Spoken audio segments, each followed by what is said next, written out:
Coming up on the Forties Formula. How do you take care of your mental health given the things that you are up against? Being visible, being in an athletic environment as well, and also obviously being out and gay. You need to be visible to be heard, right? If you want to get your message out there, you need to be prepared. Be bold, have the courage, go out there and just have both. If you suppress yourself for too long, you're going to implode one day, and sometimes the consequences can be really bad. You can be the perfect person and there will still be someone who has a problem with you. Totally. Yeah. I grew up with a typical Asian parenting environment where it's always about grades first, it's always about like face. How was it for you when you came out to your family?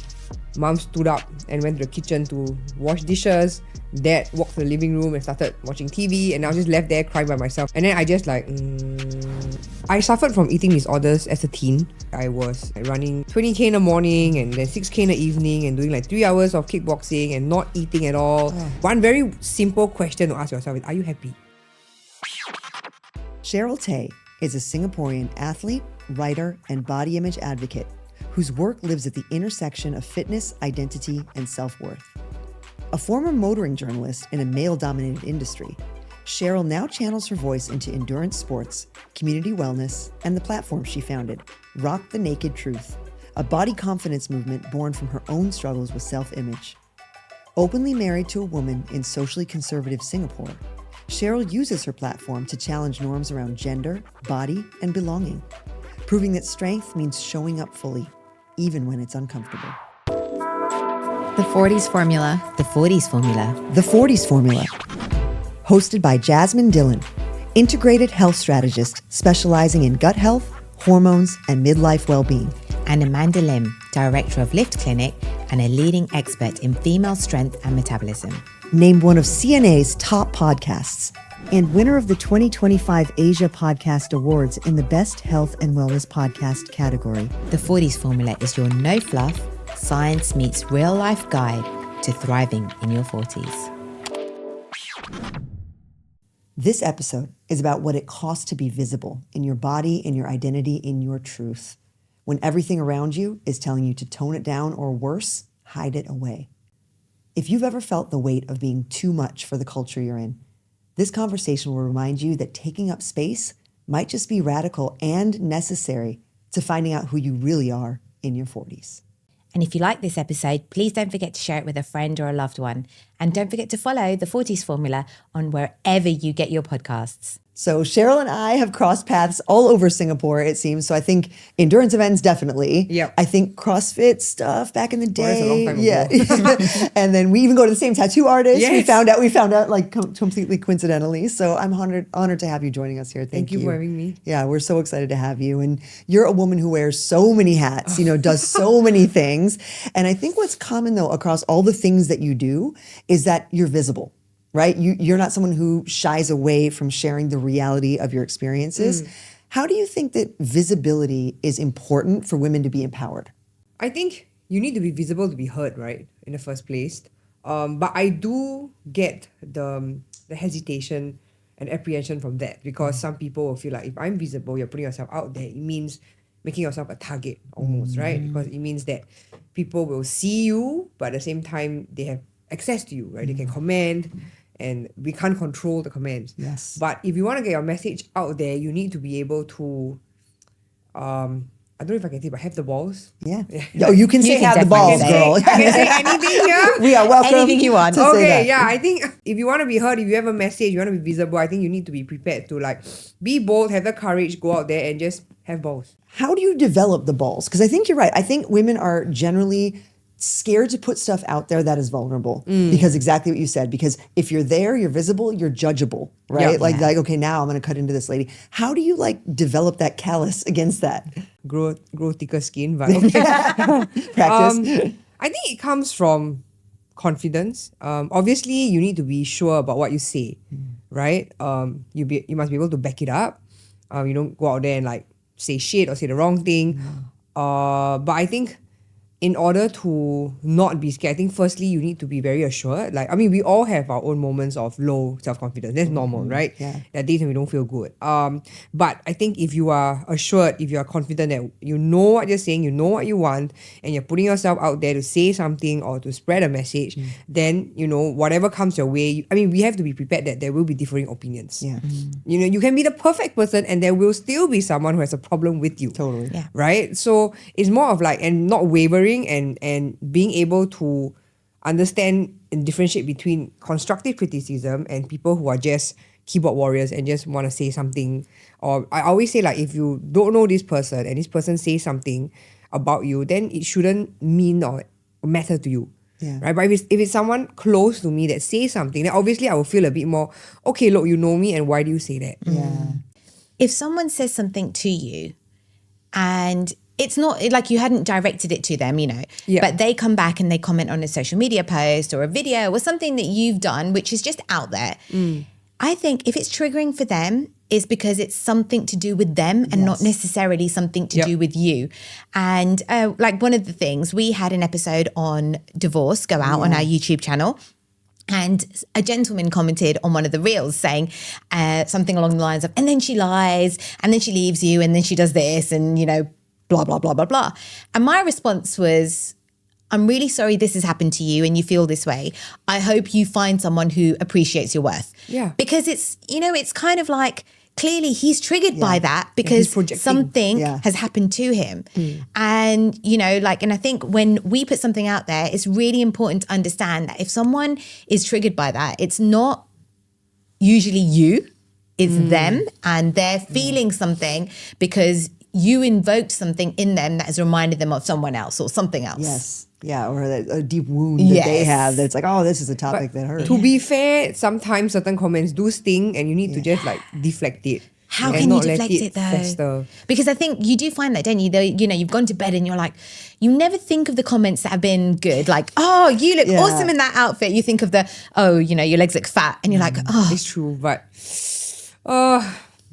I think for me, as the older I get, the less fucks I have to give. Yes, girl. Right? Last I mean, fucks left. especially as we get more responsibilities in life, you know, whether you're at work, you have a higher position at work, you know, your kids get older, like you just have so many things to deal with, and like I just don't have the bandwidth to go and deal with these things that these people do. I don't know these people, you don't know me, right? I'm just putting it out there, you know, if, like I always say, if there's nothing good to say, don't say anything. yeah. So talk to us about growing up in Singapore. So, you know, we have an international leadership here, right? International listenership here. Okay. So what are some of the norms around how you should look, how you should act, what you should be like? And are those norms things that you like lean into now with your messaging, or is it stuff that you're kind of unlearning now?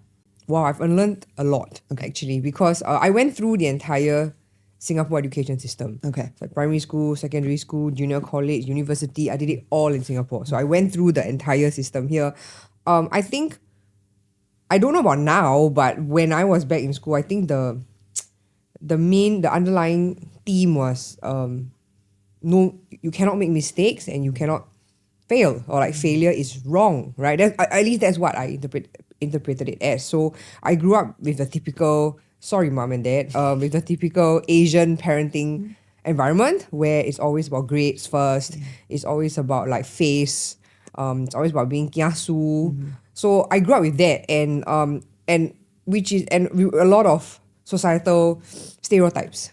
Like for example, like certain people of color that we should avoid and things like that. And it was just things that you don't, because you're a child, right? So you just take whatever your parents say. And as I grew up and I started traveling around the world for work, and I don't know, I just, maybe because I'm such a social butterfly, I meet a lot of people, and then I start to see the world, and you're like, oh, like you're in that pigeonhole, you know? And then now you start to realize that, oh, I don't have to follow these societal norms, right? And I mean, which is why I have a wife. Yeah. Well, talk to Yeah. us about that. So you live a life with your wife in a culture where technically, you know, same-sex marriage is not legal and recognized here. What is it like your day-to-day living in Singapore? And do you feel like there's risks involved with kind of being out in Singapore? Actually, so far, so good. I've not had anyone thrown rocks at me. Good job, Dhillon. Good job, Yeah. folks. Good job, society. Yeah. Or maybe it's the people that I surround myself with. Yeah. Yeah. You know, I'm sure there may be people who have maybe I don't know, maybe have unfollowed me because they don't agree. Right? Or I've had someone tell me that, oh, I'm happy for you, but my kids can never be gay. So I'm like, Wow. Someone's actually said Yeah. that to you? yeah. And what did you say back? I didn't know how to react. I'm just like, okay, thanks. When they say my kids can never be gay, what are they trying to say that I will not allow it? Or Yes.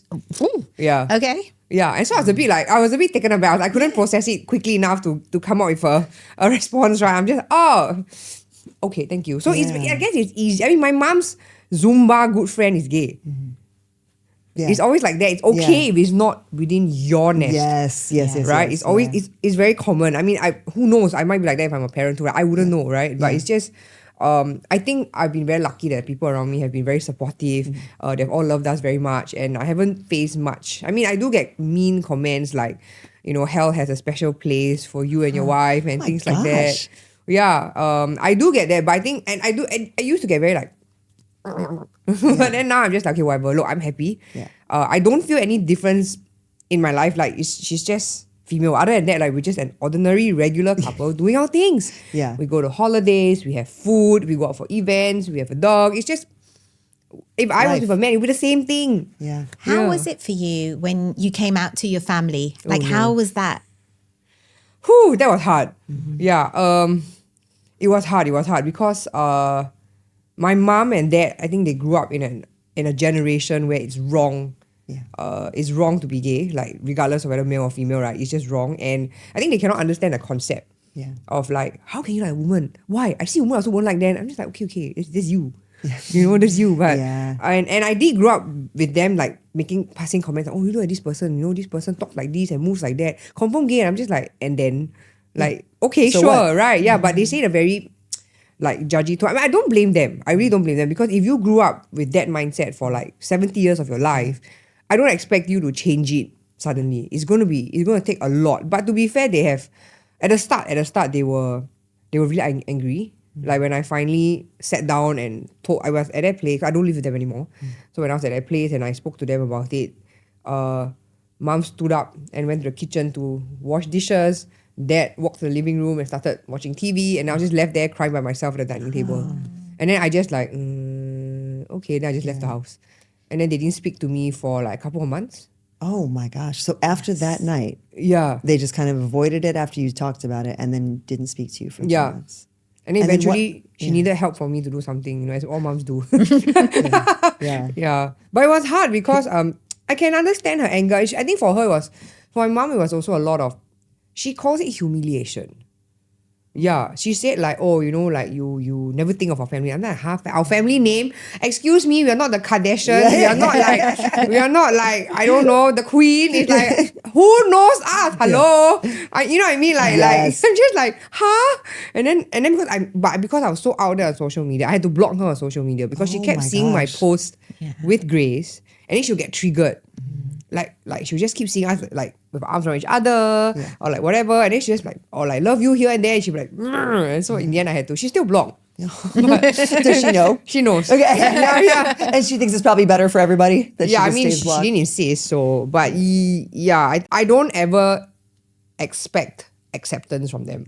I think tolerance is good enough for me. Yeah. Like now they are okay with her. I mean, my mom just insisted on having Grace send her to work one day because I wasn't in town, but I was like, it's getting there. I guess Yeah. it's because it's been 4.5, almost 5 years now. Yeah. I think she gets the message that she's here to stay. Yeah, yeah, finally. They were hoping for like, let it be a phase, Yeah. and then it didn't become a phase. So, but I guess as all parents would want, they just want the best for their children, right? So I also understand where they're coming from. Yeah. And I love my parents very much, so I don't want to like clash too hard. So it's like, look, she's here to stay. I'm not going to force you to like buy her a birthday present, but I mean, at the start, they used to like, oh yeah, watch that butch. I'm like, that butch has a name. Oh. Yeah. They were really, really livid. Wow, Yeah. okay. Is she also Singaporean? Yes. Your wife? Okay. Because you know what's, I don't know if it's funny or not. I actually found it quite funny. But I remember seeing this Indian skit of this guy who was telling his family,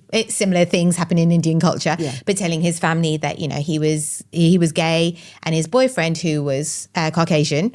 And the mum's response was, oh, why couldn't you find an Indian boy?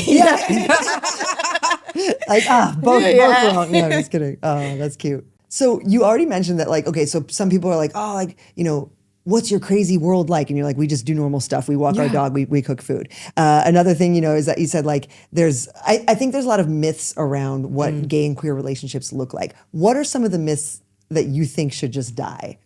Or that you've heard about gay and queer relationships? I can't remember.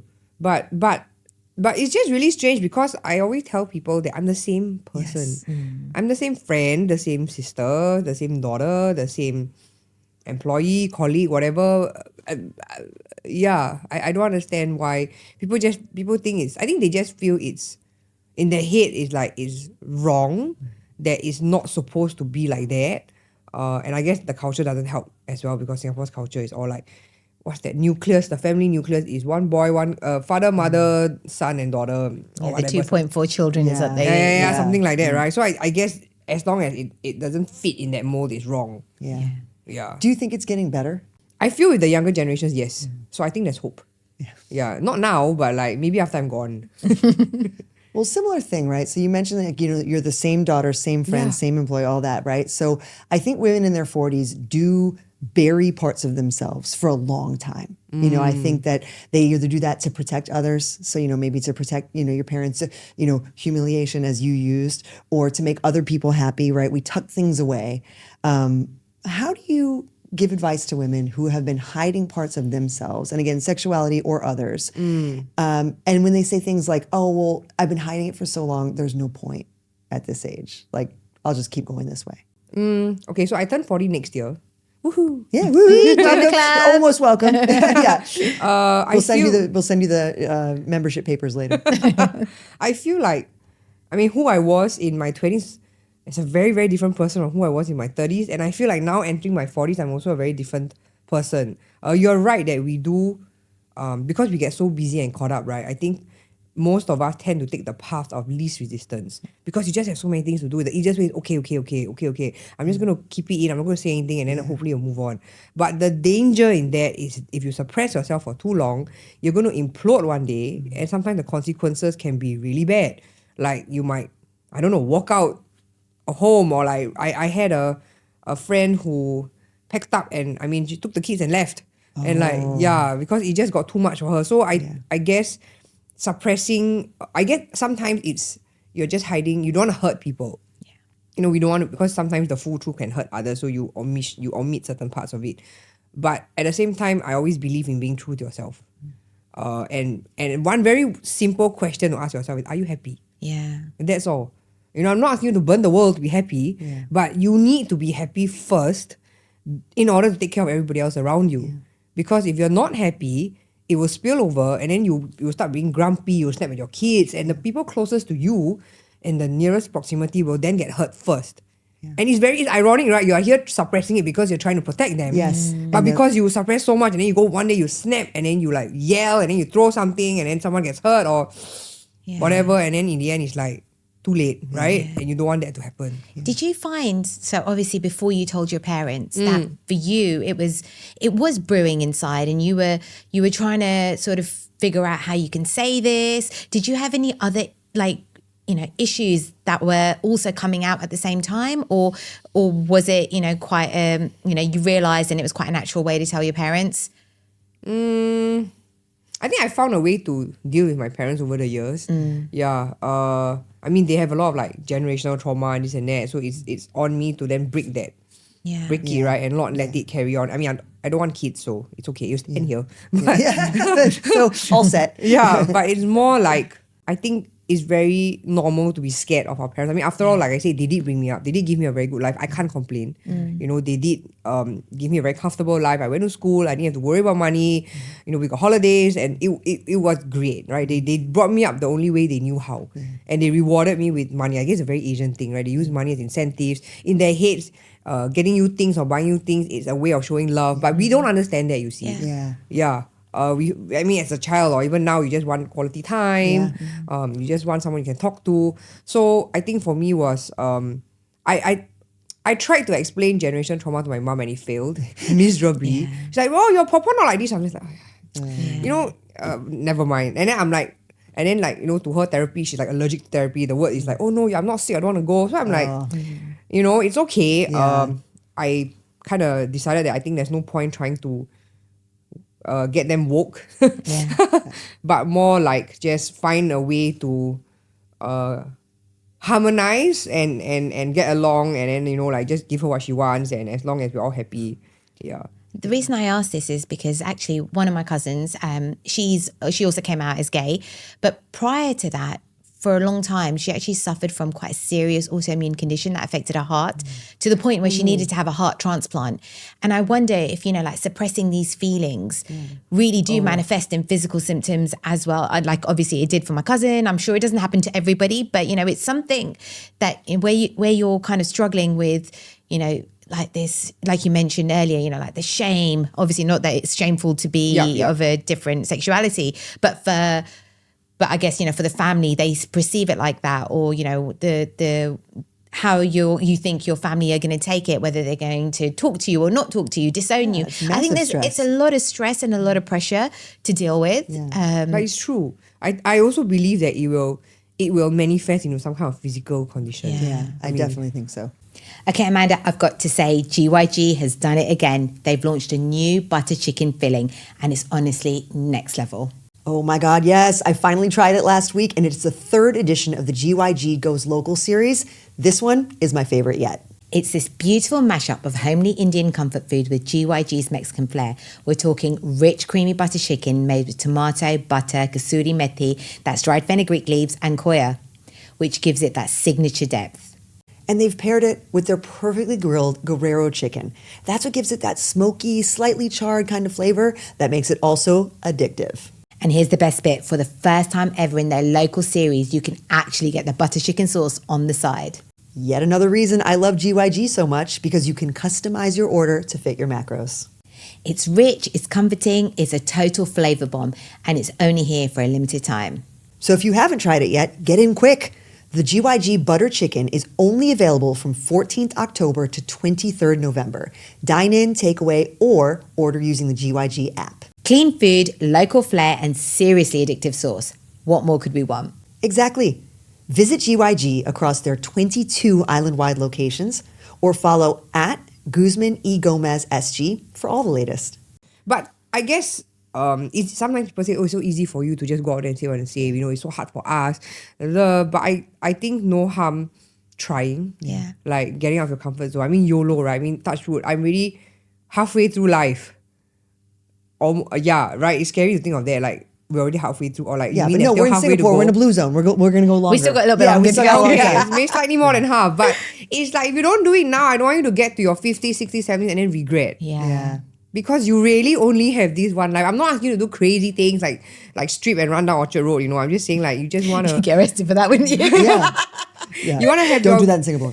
You want to give yourself the best life you can give yourself. Yeah. Right? And no one can do it for you. No one owes you anything. And you don't owe anyone anything. You just have to want to do it for yourself. And you can't expect your partner or anyone else to do it for you, because we can preach all we want here, but at the end of the day, like, you control your own actions. That's what I always say. Well, and you've done an amazing job of controlling your own actions, right? Like I said, like you've chosen the way that you represent yourself and your career, your relationship, all of that. But you are also doing work for the community of women. And I think this is something that I really want to talk to you about, was your project, your campaign, Rock the Naked Truth. Can you tell us a little bit about how that body positivity campaign came to be, when it started, and why that's passionate work for you? So, I suffered from eating disorders as a teen. It got really, really bad. Like, I was at one, please don't learn this at home, but at one point I was over-exercising, like running 20K in the morning and then 6K in the evening, and doing like 3 hours of kickboxing and not eating at all, starving myself, and I became green. Like, my skin turned green, and then my period didn't come. I think I still feel effects of that till today though, because you ruin your metabolism at such a young age, right? And then I came out of that because I realized that it was just so tiring to chase calories, to worry about how you look. But again, when you are younger, right, you kind of have less things to worry about. True. So you obsess over these things. And also, like, if you can't control everything around you, this is the one thing you can control, which is your weight. And from there, so I developed like binge eating, bulimia and things like that. And then as I got older, when I turned 30, I was like, okay, I'm done with this. I'm so tired. My weight keeps yo-yoing, right? It's like 60 plus, 40 plus. Then my stretch marks, and it's very mentally draining because you just don't want to keep worrying about. I mean, we have so many numbers to worry about: bank account, salary, taxes, bills. Like enough. I don't want to worry about another set of numbers. So I decided that I wanted to start something. I realized it was missing. I mean, this is like 2016. Yeah. I started it on 8th January 2016. Rock the Naked Truth, and it was. I got the name when I was sitting on the toilet one day. It was just like, yeah, it's like thoughts. okay, naked truth, the naked truth. Rock the naked truth. Love it. Yeah, so it's more of like, don't be afraid to be yourself. Obviously, there's more to just the digits on the scale. I think we all have our own strengths, our own talents, and our own personalities. It's not always about how you look or how you present to others, because confidence can override that. And I used to think that men only want like the skinny girls or pretty girls. You don't want those men then. Right? People should see you for who you are. And there's so much more than that. And as you get older, again, you have a lot of things to worry about. It's now if I were to talk to my 18-year-old self, I'll be like, girl, you have so much going on for you. The last thing you need to worry about is how much you weigh. Yeah, you are so right. I mean, that's something we stand for in here so much. And I think the time wasted in the prime of your life worrying about things like the number on the scale or how skinny you can possibly get, that type of energy just blows my mind, where it's like all you want to do is get smaller, and then 30 years down the line you actually killed yourself. Like that's you were working against your future that entire time. Yeah, I have a friend who she really not a friend. I had a friend who really also went through the whole dieting process, and then it gets to a point where you might suffer from infertility as you get older. Yeah. Yes. And she had trouble very real. conceiving. Because at 18 years old, you're like, it's okay, I don't want a kid, nah. And then you meet a man, you fall in love, and then and then you pay money to go to fertility clinics, to do this, and all because you wanted to look skinny. I'm just saying that this might not be the only problem, but there might be other health problems that will come back to haunt you when you're older, and all the amount of money in the world may not be able to save you. I feel like you're telling my story here, honestly. Like, during my younger years, I also had bouts of eating disorder. I was bulimic at one point, and I was always chasing that number on the scale, and it's scary to think how many people go through that. Like I actually started a Facebook group at one point. I remember when I was in the UK, and it was called Let's Get Skinny. What? Bless your heart. Did you honestly, really? I did. I never told you this, but oh my God. It's deleted. Oh, of Otherwise course, I want to go back and see it. No. It was just a group of us friends who were trying to figure out, how we can lose weight. And then now I think back to myself, oh my God, I fucked up my body, my metabolism, like so much, because I had trouble conceiving when I wanted to have a baby. Finally got pregnant, and then after my twins were born, I went into perimenopause. Yeah. And I'm just like, did I do this all to myself? Because I've got an autoimmune condition, thyroid condition, underactive thyroid. And I fucked up my own metabolism with all the stupid shit that I did. And now I'm out there and I'm like trying to help people get over that, that 90s mentality of, let's be skinny. Yeah. And I mean, I think, even though we're slightly older than you, not crazily, I think we all relate to that. Yeah. That mentality of like, get skinny, get small, be invisible. I can't imagine though going through that in Asia. Yeah. Can I tell you, because that overwhelming pressure, I felt it the second I landed Oh my here. God, you're but I telling was me. at least like 34, so I could kind of get what was going on, or 32. I grew up whatever. in this. Yes. Yeah. That is crazy stuff, man. That's a powerful cocktail you guys got going on here in the smallness pressure. And then it doesn't help that our Asian counterparts are even smaller. Yeah. Like your Vietnamese, your Thai, Yeah, right. even Yeah. smaller. It's tiny. Yeah, By exactly. nature, yeah, you by know. BMI and frame. Yeah, but then generally we smaller. were like, compare and all that. But, Yeah. Oh my God. I remember the first time I went to buy an outfit here in Singapore, we went to a store. It wasn't even a store. I think it was like just like a little shop thing, like market thing. I don't know. And I walked in and I was like, oh, do you have this in whatever size it was? And the lady was like looking at me and goes, sorry, we don't do your size. And I'm like, what? What? I'm not your that size. big. Yeah. Oh. And I must have been a UK 10, 12, Wow. maybe Oh about my the same as I gosh. am now. And I was like, wow, like my size, like what am I? I don't know, like XXL or And that was what, like 12 years ago? Yeah. Yeah. So Yeah, like yeah, 12. it's not like ancient times, you know what I mean? Like in the relevant future. Oh, relevant present, I should say. Well, okay. So someone like you, Cheryl, who is always public facing and, obviously, putting your body out there in different types of ways. How do you take care of your mental health given the things that you are up against? You know, like again, just being visible, being in an athletic environment as well, and also obviously being out and gay. My motto in life is do first, think later. That's good, girl. It has gotten me into trouble sometimes. Yeah. But for the most of it, it's just having that spontaneity to just go do it, right? I think the keyword here is boundaries. That's something that I've learned this year because I started 2 businesses this year. And we got a puppy. And then, you know, it got to a point where like you get comfortable in a relationship, right? Because you've been together for so long. And then you tend to, and I'm a workaholic. I love working and I love the work I do. So I've thrown myself into it. And then it got to a point where I was overworked, neglecting the family, neglecting the house. And obviously there were consequences. And so I've learned that you need to, in order to take care of yourself, you need to be able to draw boundaries. So set aside a time. Like I will tell myself, okay, I'm going to sleep by 12. Like, I mean, that's actually too late. You should sleep by like 11, 10. But set boundaries and not just with yourself, but with your clients or whoever's around you. Like, okay, I'm only going to, like, for example, I have friends who take blackout periods. Okay, like this month or this week, I'm not going to take any jobs. I'm just going to chill. But again, it's a Singaporean mindset, right? There's money take, there's money take, or jobs take. You know, it's like I cannot lose. So it's very hard. I still live like that. So it's I think the keyword here is to learn to take care of yourself. First, you need to recognize that if you fall, everyone else around you will have an impact. There'll be collateral damage. So you must understand that your actions are not sold to you. Like it is going to have a spillover effect on the others. So understand that first, and then have set boundaries with yourself, with the people you worked with, or like, you know, or even with your family, and then make sure you stick to it. Yeah. I think boundaries is such a problem that we, I won't say a problem, but it's something that we see in our coaching as well all the time, right? Where it's like the setting of the boundary is actually the thing that then moves the needle on whatever habit or whatever lifestyle change you're trying to make. And set time aside for yourself, no matter how small that time is. I know it's very cliche, it's very easy to say, but when's the last time you did something for yourself? As simple as that. Like just check in with yourself. Okay, I'm gonna have now companies have mental health day on like the last Friday of the month, something. Then have that for yourself too. You know, like one day a month, I'm gonna have mental health day for myself. I'm gonna go book a massage. You can just take 2 hours out. I'm not asking you to take the whole day, right? And you have to do something for yourself. So you're not buying something for your child. You're not packing the house. You're not doing something for a client. You are doing something for you and you only. Yeah. So always remember, do something for yourself.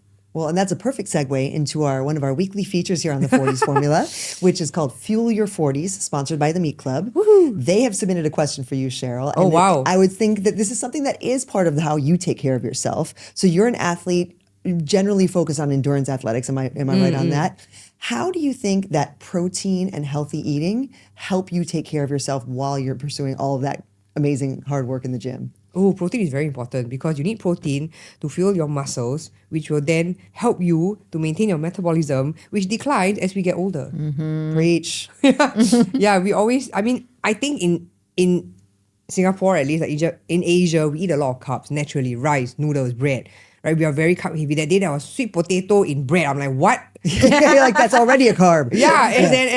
But so that's the thing. They are everywhere, right? And then you have like, I don't know, they have all these kind of carbs on carbs. We don't realize it because we are so used to, we eat porridge for breakfast, right? We're so used to like these things that we eat growing up, but we don't realize that you miss out. You should have more protein in your food, and if you can't get enough food, then go get like your supplements. That's where they come in. Love that. You I have love to that. have protein. If not, what is Say it going to again. maintain you? Yeah, protein is essential. And again, Yes. that's athletes, but that's also everyone. Yes, for everyone. Yeah. Yeah, it doesn't matter how much exercising there's a certain number of protein you need to have a day. All right. Well, so from that segment to our other most fun segment, I love this. I actually love this segment. And this is what I really want to get your opinion on. So the segment's called Hot or Hype. So basically, we're going to be giving you a topic that's kind of hot in wellness media. And then you Okay. tell us if you think it's hot or you think it's all hype. And you can justify it. It's not just a hot hype situation. You can tell us why. Oh, no. All righty. So Okay. health at any size. Health at any size. Hot or Wait. Hype means it's just short term. Hot is long term, is it? hype means you don't believe in that really. And then Oh. hot means you think that's legit. Health at any size. Health at any size. Wow, that's tricky, man. Shit. I know. No, this is tricky. That's Yeah, I, it's tricky health I- at any yeah. size. I believe that you can have health at any size, but at the same time, you cannot. be too comfortable. Because if you are taking care of yourself and this is your body's natural state or weight, then that's fine. But if you're neglecting yourself, sitting on the couch every day and not moving and stuffing your face with pizza and chocolate, then that's not right. Yeah. Yeah. So, kind of self-care at any size. Take care of yourself. Yeah, then that's hot. Okay. So, Amanda, you know how I've been on this journey about improving my sleep? Oh, you have been obsessed about it lately. Well, I have found something that has been incredible. Cozy Earth bed sheets. Ooh, that's saying a lot because you are really picky about your sleep setup. Exactly. These sheets are made from bamboo viscose. They are naturally breathable and I get the perfect night's sleep. They keep me cool all night. Oh, and I've been eyeing the pajamas too. They are so chic and super cozy. It's a total game changer and so relaxing for the evenings. And what's crazy is that Cozy Earth actually ships to Singapore. Orders over $560 ship free.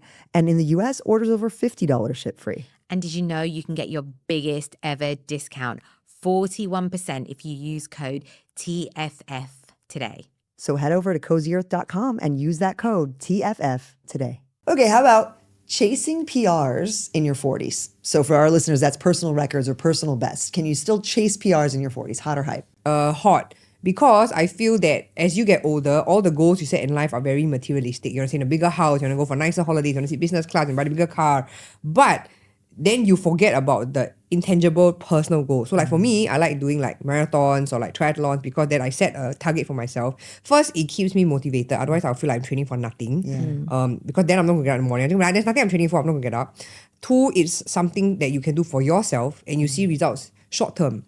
Like, okay, in 3 months, I'm going to train for this. And it's not by weight.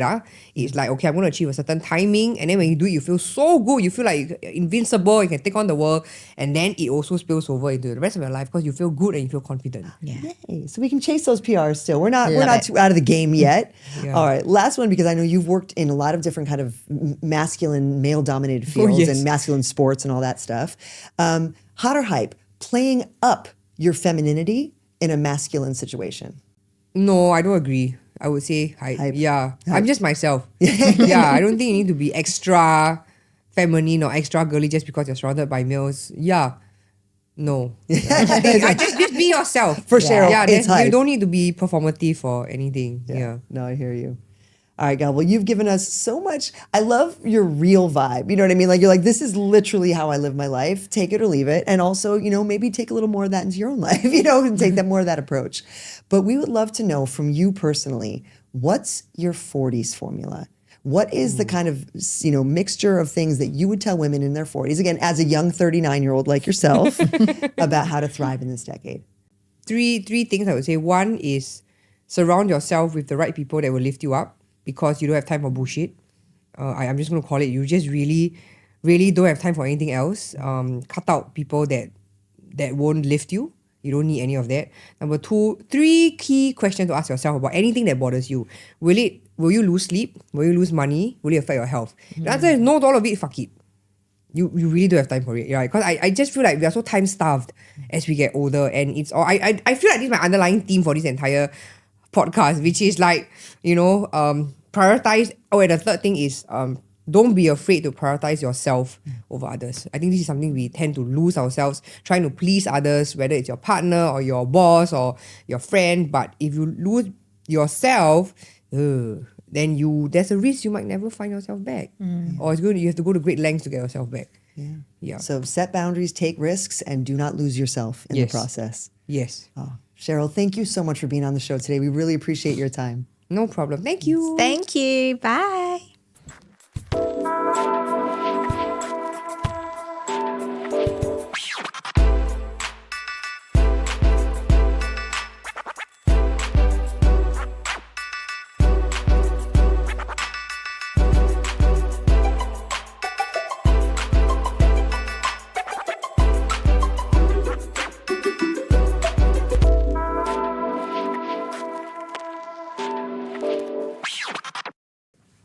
The legs are skirts a bit short. Yeah. You're like, oh. Just get comfy.